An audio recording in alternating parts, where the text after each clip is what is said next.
Right, let's get more on England then. There's been discussions about whether any changes should be made to the starting lineup tomorrow, and one player who failed to make much of an impact was Phil Foden.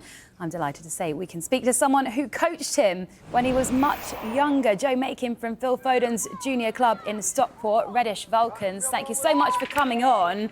Right, first things first, what is it like seeing Foden reach such heights in his career? He's only just turned 24 and he's won pretty much everything, hasn't he?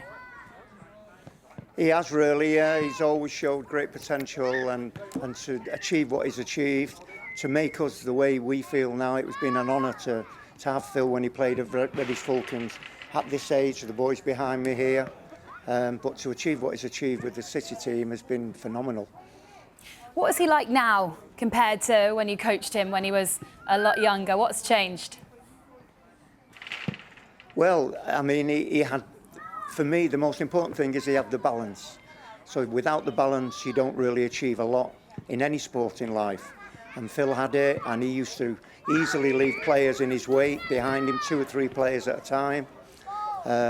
His determination, his work ethic to achieve was far greater than the other children, even at 6, 7 and 8.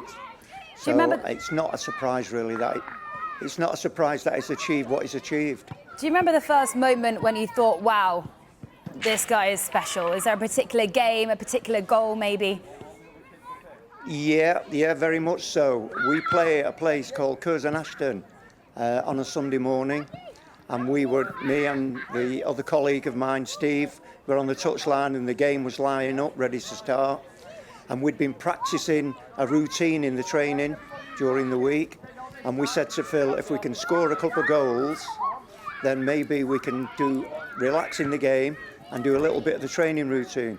So the game kicked off and Phil wandered around 2 or 3 players, slotted the ball in the back of the net, ran back to the halfway line, no celebrations, kicked off again, we won the ball back, gave it to Phil, again left a couple of players trailing in his wake, slotted it in the goals again, and we came back. And a parent behind me said to another parent, you would pay to watch this, and he was 7 years of age. And now many people paying a lot of money to watch him play. Right, so much expectation on him though, isn't it? Such a young age, a lot of pressure, all eyes on him at Euro 2024.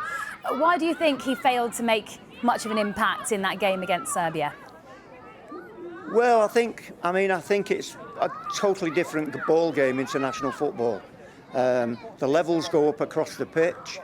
I think everybody in a tournament has to be on the game on that day to achieve. France only just managed to scrape home the other night. Portugal again last night, although they dominated play, just the same as England dominated the play. But everybody, not just Phil, not just Jude, but all the boys have to be on their game on that day to achieve.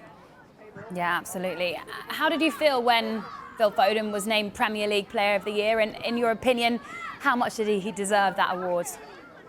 Well, yeah, I think it was very well deserved. I think over the season, very close probably last year. But I think this year the manager has given him a little bit more freedom. He's taken that freedom, he's enhanced it. Obviously his goal scoring is a bonus really to his style of play because he's not an out-and-out striker. So for him to achieve what he's achieved on the field, only deserves something else off the field. And the Player of the Year was like the suitable award for him to get at the end of the year. Yeah, incredible. Just 23 at the time when he got that award. Back in the day, when he was a lot younger, can you remember what he used to say about his ambitions? Did he used to say, I'm going to be a top player one day? Well, Phil always had it. It's an old cliche, the first on, the last to leave. But Phil had this desire to achieve.